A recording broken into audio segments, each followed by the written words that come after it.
시청자 여러분 안녕하십니까? JIBS 아침 뉴스입니다. 이틀 전 어선 전복 사고는 먼바다가 아니라 서귀포 앞바다에서 발생한 사고라서 신고 4분 만에 해경이 현장에 도착했습니다. 하지만 이미 배는 전복된 상태였는데요.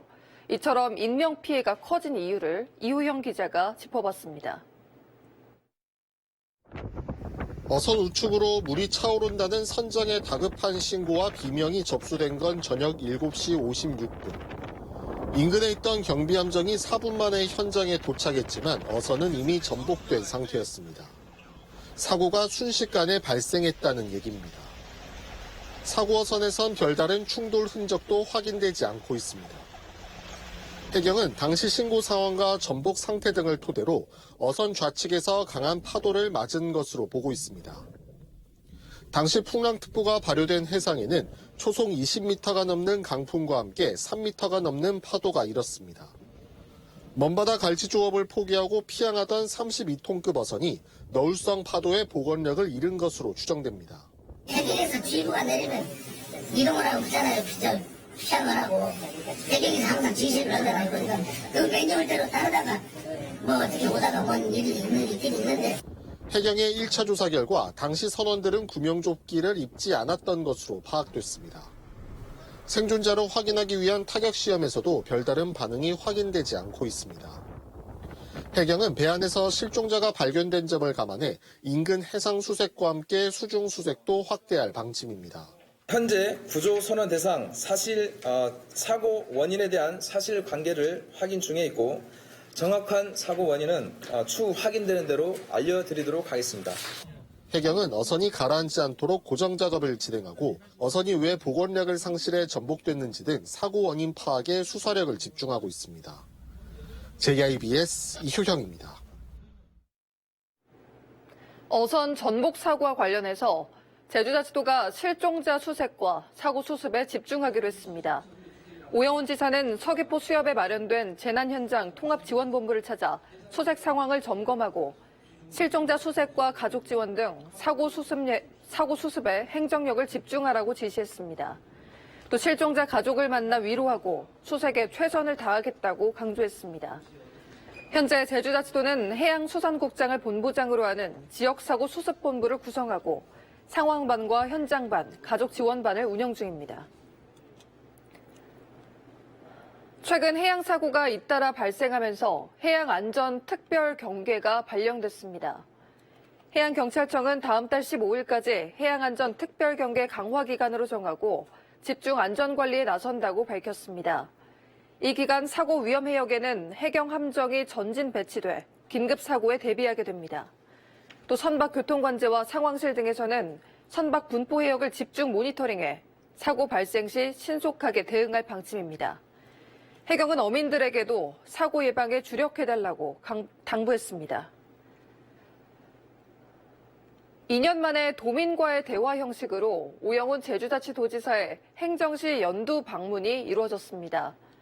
90분가량 이어진 이번 방문에서 다양한 민원과 건의사항이 쏟아졌습니다. 안수경 기자입니다.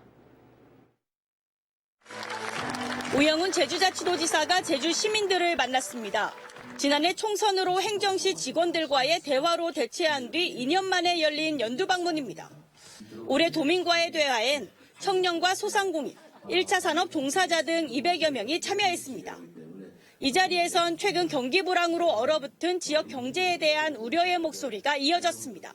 요즘 도민들의 소비가 정말 제가 말로 표현을 안 해도 다 아시겠지만 너무너무 꽁꽁 얼어붙은 소비 심리 때문에 상인들이 사기가 점점 침체되어 있거든요. 제주 지역 인구 유출과 맞물려 급격히 줄고 있는 청년 농업인에 대한 육성과 지원을 위한 대책도 주문했습니다. 제주에 있어서는 포괄적인 지원 기능과 관련한 지원이 이루어지고 있지 않는 것 같습니다. 많은 분들이 왔다가 다시 떠나고 있는 게 우리의 현실인데 청년 농업인들과 이 문제에 관련된 영농 교육 그리고 지원 이런 방법들을 지금 논의 중에 있는데 JIBS가 지적해온 곽지 중계펌프장 오수 유출과 하수관 악취 문제에 대한 개선 요구도 나왔습니다. 2024년도에는 시설 개선을 해주겠다. 그렇게 약속을 했는데 이행이 되지가 않았습니다. 단지 악취를 저감하는 바이오 약품만 투입하는 임시 땜빵만 하고 있습니다. 이번 행사 진행에 앞서 오 지사는 선거법 위반을 이유로 도정 정책에 대한 책자 배포도 못하게 됐다며 선거관리위원회에 불만을 드러내기도 했습니다. 그럼 앞으로 모든 저희들의 조정 정책에 대해서 도민들과 설명하고 도민과 함께 계획을 할 때마다 와서 들여다볼 것인지, 어떤 법적 근거에서 그런 활동을 하고 있는 것인지 묻지 않을 수 없어요. 제주자치도는 이번 연두 방문에서 나온 시민 의견을 도정 정책에 반영하고 건의사항에 대해선 추가 현장 방문과 후속 조치를 이어나갈 계획입니다. JIBS 안수경입니다. 대전 초등학생 피살 사건과 관련해서 제주에서 교원 정신건강 증진과 보호 등을 위한 조례안이 제정됩니다. 제주자치도의회 송영훈 도의원은 교원의 정신건강 문제 발생 시 학생 보호 등 지원을 제도화하고 부당한 차별을 금지하는 내용을 담은 조례안 발의를 예고했습니다. 또 정신건강 상담 지원과 휴직 직권제, 정신질환 교원 심의위원회 운영 근거 등도 담기게 됩니다. 제주자치도가 유학생 유치를 위해서 광역형 비자 시범 사업을 정부에 신청했습니다. 광역형 비자는 지역 특성을 반영한 비자 제도로 제주는 청년 인구 유출과 지방대학 소멸에 대응하기 위해서 유학 비자 분야 특례 지원을 요청했습니다. 특히 유학생의 재정 보증 부담을 낮추고 생활비 마련을 위한 시간제 취업 기준을 주당 30시간으로 확대하는 내용이 담겼습니다. 법무부는 다음 달 시범사업 대상 지자체를 선정하고 2년간 시범사업을 운영할 계획입니다.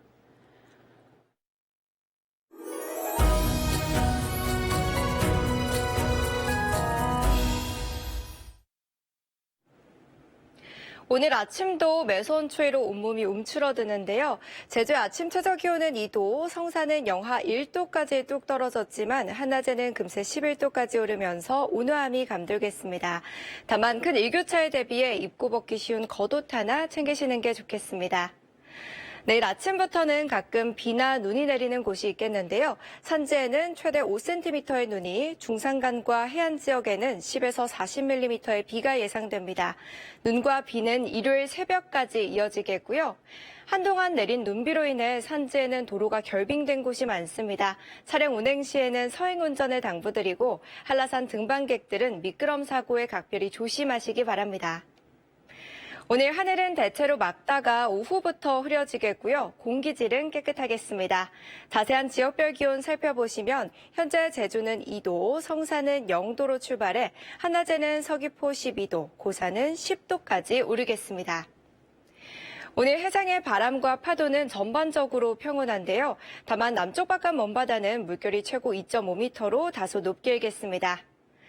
공항 날씨입니다. 전국적으로 맑은 가운데 제주에 내려진 별다른 특보는 없어 항공편 정상 운항 예상됩니다.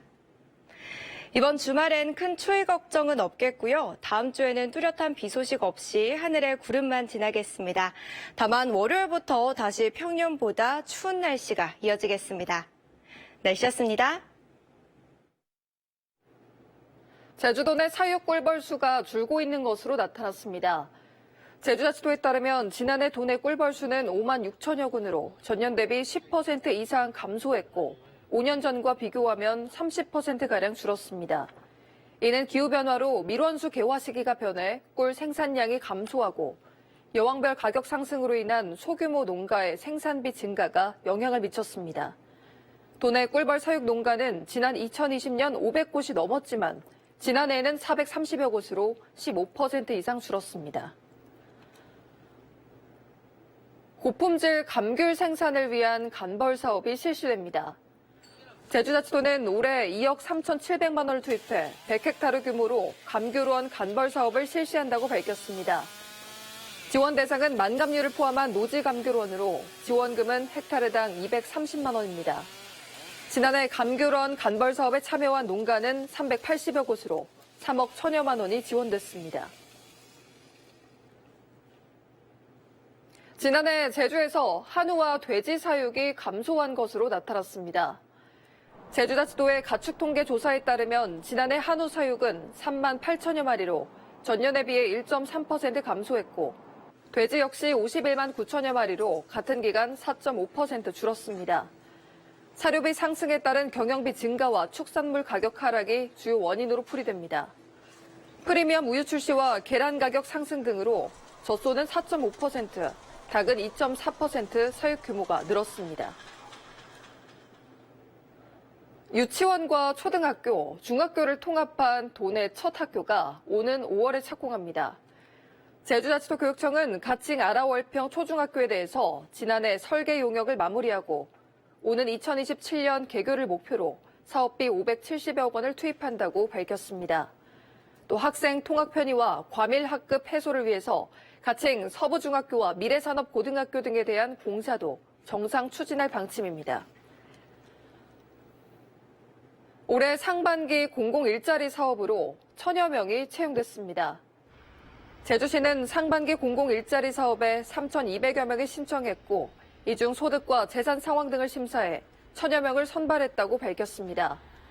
이들은 오는 6월 말까지 공공시설 환경 정비 등 490여 개 사업에 배치될 예정입니다. 제주시는 올해 예산 140억 원가량을 확보해 연말까지 1,700여 명을 채용할 계획입니다. 제주해양수산연구원이 해양환경 측정 분석 인증기관으로 지정됐습니다. 해양수산연구원은 해양수산부로부터 제주에서 유일하게 해양환경 측정과 분석 인증기관으로 지정받았다고 밝혔습니다. 이는 화학적 산소 요구량과 총 질소 등 해양환경 필수 항목에 대한 분석 능력을 공인받은 것으로 인증 유효 기간은 오는 2027년 말까지입니다.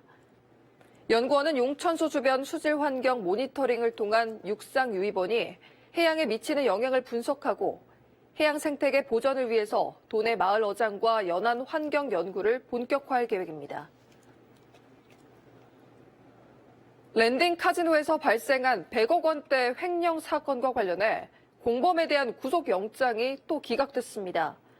제주경찰청 등에 따르면 법원은 횡령 등의 혐의로 구속영장이 청구된 중국인 30대 A씨에 대해서 도주 우려가 없다며 영장을 기각했습니다.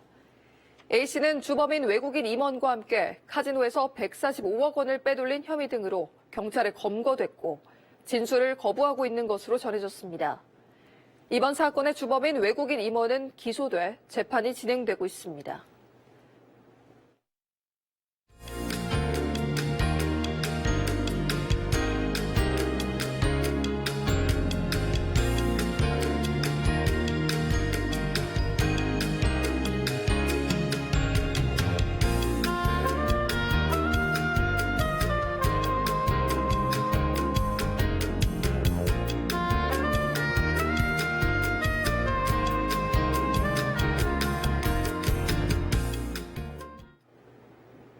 뉴스를 모두 마칩니다. 시청해주신 여러분 고맙습니다.